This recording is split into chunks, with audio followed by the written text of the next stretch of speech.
Alhamdulillah, Datuk Ketua, kita telah pun diterima sebagai rakan negara BRICS. Dia bukan jadi sebagai ahli penuh kerana BRICS telah pun mengatakan dia ada moratorium kerana mereka baru menerima 10 negara baru termasuk UAE, Mesir, Ethiopia dan yang lain-lain. Maka mereka perlu menghadamkan terlebih dahulu bagaimana cara untuk mereka mengambil keahlian baru. Kerana BRICS ini merupakan suatu kelab yang longgar.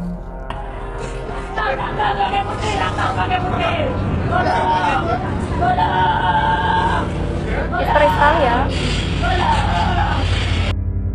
Pada kesempatan kali ini, kita akan membahas isu yang tengah hangat diperbincangkan, terutama di kawasan Asia Tenggara, yaitu mengenai keanggotaan Indonesia dalam BRICS dan respons Malaysia terhadap perkembangan ini. Pada 6 Januari 2025, Indonesia secara resmi menjadi anggota penuh BRICS, sebuah blok ekonomi yang terdiri dari Brasil, Rusia, India, China, dan Afrika Selatan. Indonesia menjadi negara pertama di Asia Tenggara yang bergabung sebagai anggota penuh BRICS, menandai langkah signifikan dalam upaya memperkuat peran Indonesia di kancah global. Keanggotaan Indonesia dalam BRICS telah melalui proses panjang dan pertimbangan dari berbagai negara anggota. Pencalonan Indonesia didukung oleh para pemimpin BRICS pada tahun 2023, namun Indonesia memilih untuk bergabung setelah pembentukan pemerintahan barunya pada tahun 2024. Namun, langkah Indonesia ini mendapat perhatian serius dari Amerika Serikat. Presiden Amerika Serikat, Donald Trump, mengeluarkan ancaman akan mengenakan tarif hingga 100% bagi negara-negara anggota BRICS yang mencoba melemahkan dolar AS atau menciptakan mata uang baru.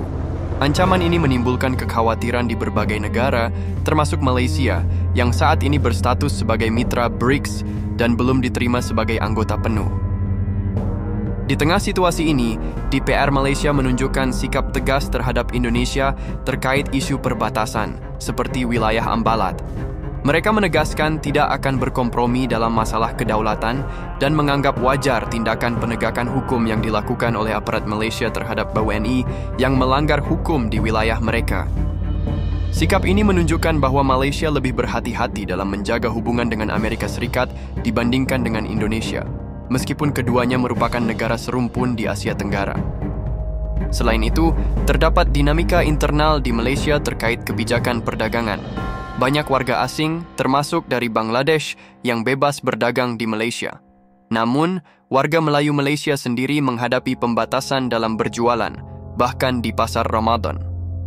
Kebijakan ini menimbulkan pertanyaan mengenai prioritas pemerintah Malaysia dalam mengelola sektor perdagangan dan perlindungan terhadap warganya sendiri. Jadi, bagaimana sebenarnya kebijakan Malaysia terhadap Indonesia dan rakyatnya sendiri? Apakah ini murni strategi geopolitik atau ada faktor lain yang mempengaruhi? Mari kita bahas lebih dalam di video ini. Simak selengkapnya dan jangan lupa untuk like, share, dan subscribe agar tidak ketinggalan informasi menarik lainnya. Kerana bagaimana Malaysia akan memastikan manfaat yang diterima dengan menyertai proses tersebut akan melebihi kos dan komitmen yang diperlukan. Alhamdulillah, Datuk Ketua, kita telah pun diterima sebagai rakan negara BRICS.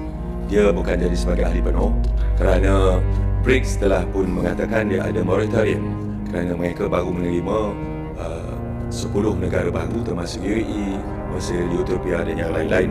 Maka mereka perlu menghadamkan terlebih dahulu bagaimana cara untuk mereka mengambil keahlian baru. Kerana BRICS ini merupakan suatu kelab yang longgar. Dia bukan merupakan suatu blok. Dia bukan blok betul-betul. Dia tidak ada treaty, tidak ada komitmen daripada negara ahli yang perlu mereka patuhi. Tidak ada treaty yang Malaysia perlu tanda tangani. Tidak ada perjanjian-perjanjian yang perlu Malaysia patuhi untuk menjadi rakan negara BRICS. Dia Karena belum secara penuh ya. Iaitu untuk kita lebih kepada agenda perdagangan. Maka Malaysia beruntung kerana banyak negara, berpuluh-puluh negara yang mahu menjadi sebagai anggota BRICS ataupun rakan negara BRICS. Tapi kita dipilih termasuk Thailand. Ada orang tanya mengapa Indonesia mendapat sebagai anggota penuh BRICS. Indonesia telah pun dapat menjadi anggota penuh pada tahun 2022, iaitu semasa Afrika Selatan menjadi tuan rumah BRICS pada ketika itu.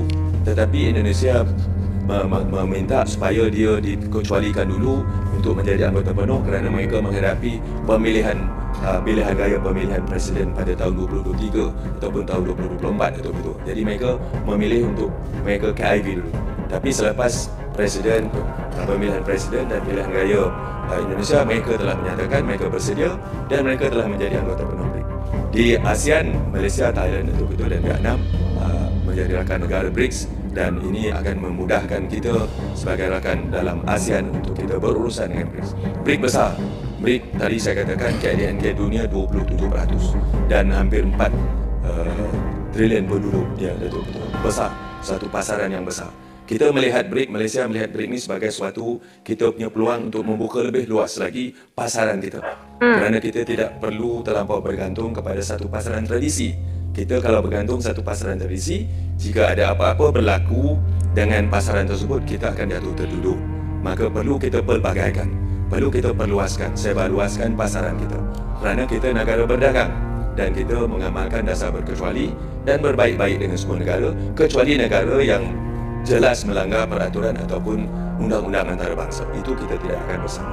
Betul-betul jelas sekali bahawa Malaysia mempunyai banyak keuntungan dengan kita menyertai sebagai rakan negara BRICS. Dan pada hujung bulan 4 ini, mesyuarat pertama Menteri-Menteri BRICS, saya akan hadir sendiri di Brazil. Bagaimana cara untuk kita dapat menyesuaikan keadaan ASEAN. Sebagai pengurusi ASEAN, Malaysia nak membawa juga suara ASEAN. Bagaimana ASEAN boleh kita menyelesaikan keadaan ASEAN dengan BRICS, kerana ini merupakan suatu persamaan di barikat Global South. Tentu betul. Terima kasih. Jadi sudah merasa beruntung walau hanya sebagai mitra ya. Terima kasih. Terima kasih Datuk Ketua. Dalam konteks ketegangan geopolitik yang semakin meningkat sekarang ini, apakah dasar dan strategi kerajaan dalam memperkukuhkan hubungan perdagangan serta pelaburan dengan Amerika Syarikat? Dan untuk sekarang ini, Tok Ketua, ASEAN ataupun Malaysia masih belum ada lagi dalam radar Amerika, kerana mereka menguruskan hal-hal dalaman mereka. Jadi biarlah Amerika, dan kita jangan, kalau nak bercakap pun saya minta lah Datuk Ketua, dalam Dewan biasa, Dewan Rakyat ataupun Dewan Negara ini, bila kita bercakap tentang Amerika, kita mesti berhati-hati sedikit, kerana kita tak mau nanti kan kita akan rugi dari segi ekonomi antara kita dengan Amerika Syarikat. Terima kasih.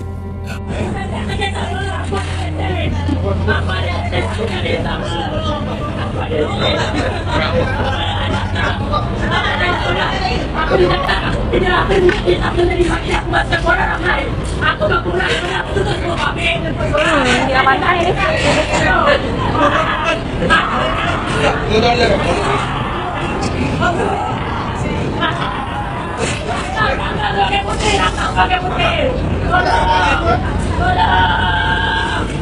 Istri sekali ya.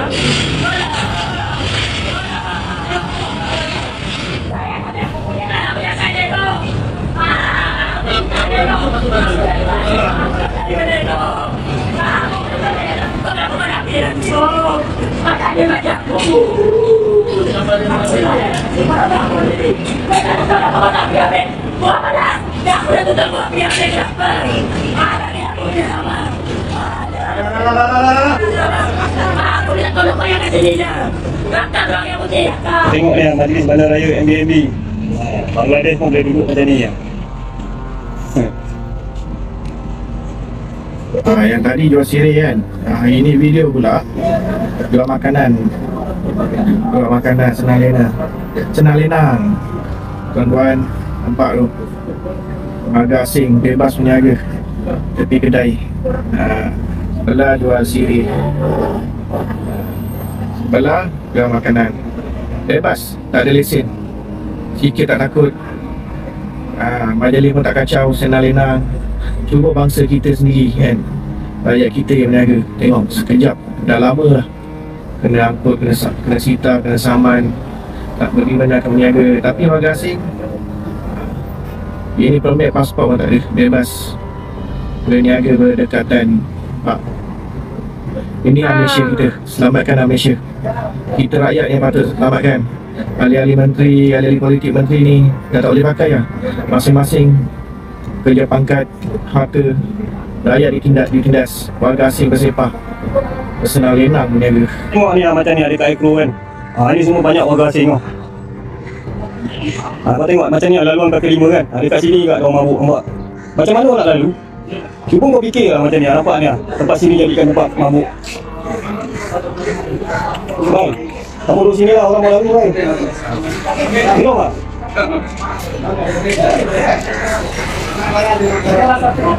Macam ni nampak rumah ni. Macam mana nak lalu kan? Macam ni ada duduk minum kat sini kan? Baik apa makan? Nasi? Nasi makan nasi. Nampak? Baik, kamu minum sini lah, orang mau lalu lah.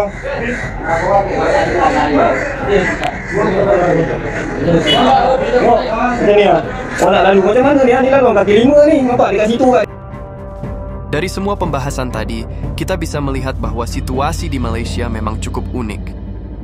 Di satu sisi, Malaysia tampak begitu berhati-hati menjaga hubungannya dengan Amerika Serikat, bahkan sampai bersikap lebih tegas terhadap Indonesia terkait isu perbatasan. Namun, di sisi lain, ada hal yang cukup mencolok di dalam negeri mereka sendiri. Bagaimana warga tempatan Malaysia seperti dianaktirikan dalam urusan ekonomi, terutama dalam sektor perdagangan kecil dan informal. Bayangkan saja, di berbagai kota di Malaysia, kita bisa melihat warga asing, termasuk dari Bangladesh, bebas berjualan di pinggir jalan, di pasar, bahkan di berbagai kawasan strategis lainnya. Mereka bisa membuka usaha dengan leluasa, tanpa banyak hambatan berarti. Sementara itu, warga Melayu Malaysia sendiri justru menghadapi berbagai aturan dan larangan yang membatasi ruang gerak mereka, bahkan sampai tidak diperbolehkan berjualan di pasar Ramadan. Kebijakan Malaysia yang tampak memberikan keleluasaan bagi pedagang asing sementara membatasi pedagang lokal. Kebijakan ini dapat memperlebar kesenjangan ekonomi dan menimbulkan ketidakpuasan di kalangan warga tempatan. Keadaan ini menimbulkan banyak pertanyaan. Mengapa kebijakan ini diterapkan? Apakah ini strategi ekonomi tertentu dari pemerintah Malaysia atau ada faktor lain yang lebih kompleks di balik semua ini?